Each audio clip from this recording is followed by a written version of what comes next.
Okay, so let's dive right into this really complex legal battle. It's all laid out in a series of pretty dramatic court filings. You've got two brothers on one side, and on the other, well, what they're calling a huge criminal enterprise that's threatening to take their very last home. The whole story really kicks off with this incredibly urgent plea to a federal judge. And listen to the language they're using here. This isn't some simple property dispute. They're framing this as a final, desperate stand against a powerful and, they claim, ongoing criminal conspiracy. And that, right there, is the central question we're going to explore. What exactly is this enterprise they're talking about?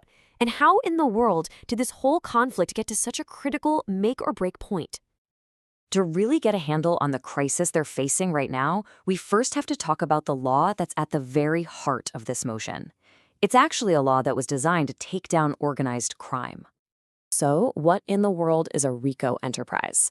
Well, think of it like a group of people or companies all working together for a common, shady purpose. Now, proving this in court is notoriously tough. You have to show what's called a pattern of racketeering activity, which means at least two related criminal acts in a 10-year span. In this case, the plaintiffs, Keith and Paul Hartl, are alleging that a whole network of city officials, private citizens, and companies formed exactly this kind of enterprise. And their alleged goal? To systematically take every piece of property these brothers had. Now, what's so interesting here is that the court documents claim this didn't just happen all at once. Nope, they describe this slow, methodical, decade-long campaign that was designed to just keep squeezing and applying pressure. The filings lay out this whole timeline, and the argument is that it was all engineered to create nonstop financial distress. It allegedly kicks off with what looks like a helpful city loan, which the complaint basically calls a trap, and then it just escalates. They talk about vexatious liens and a coordinated push that finally resulted in the brothers losing a key family property. Of course, it's super important to remember these are all allegations. Nothing's been proven in court. But the complaint says this whole thing wasn't just happening in one place. They allege that this enterprise was waging a coordinated war on two completely separate fronts, using very different tactics in each county. And you can really see their alleged strategy here.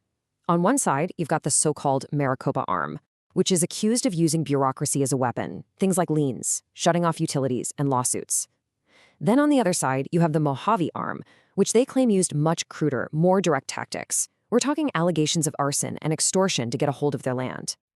Okay, now this document is a really crucial piece of the puzzle for the plaintiffs. They're basically holding this up as proof of something called constructive eviction. That's a legal term that means you're making a property impossible to live in. They claim the city cut off their water and then, get this, used that very situation to create a brand new, fraudulent debt against them. The complaint also makes a really serious accusation, witness intimidation, by stealing one brother's protected health info. But as you can see, this official letter from the county seems to flat out deny it, stating no such information was ever disclosed. It's a classic case of he said, she said, but it's all documented on paper.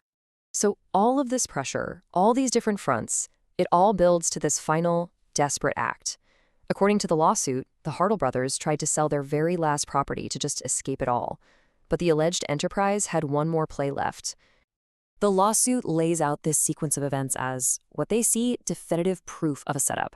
They're arguing that this buyer wasn't a real buyer at all, but was sent in to intentionally blow up any sale attempt, which would then clear the way for the final foreclosure. And here it is, the official record of that sale falling apart. To the Hartl brothers, this document isn't just a failed contract. They're claiming it represents the final, calculated move they needed to set up the checkmate and take their home for good. And what about this number? $4,871.24. According to the complaint, that's the amount of a judgment for attorney's fees that the enterprise got against the brothers after they had already filed for foreclosure. The plaintiffs call it extortion through judgment. It's basically like kicking them when they're already down, using the legal process itself to cause even more financial pain. And that brings us right back to where we started, that emergency motion filed with the federal court. And the demands the Hartl brothers are making, well, they are truly extraordinary. I mean, listen to this. They aren't just asking the court to stop the foreclosure. They're asking for the complete and total teardown of the entire alleged enterprise, to seize all of its assets. They want their water turned back on immediately. And then there's this. They're asking the court to order the city of Phoenix to buy them a brand new house as a remedy for the 7 years they claim they've been living through this constructive eviction. So what you have here are documents that lay out this sprawling, decades-long conspiracy, a wild narrative of systemic pressure and alleged criminal acts. And now it's up to a federal court to decide, is this all just a legitimate, if really nasty legal dispute, or is it, as the plaintiffs are screaming from the rooftops, the final act of a criminal enterprise closing in on its prize?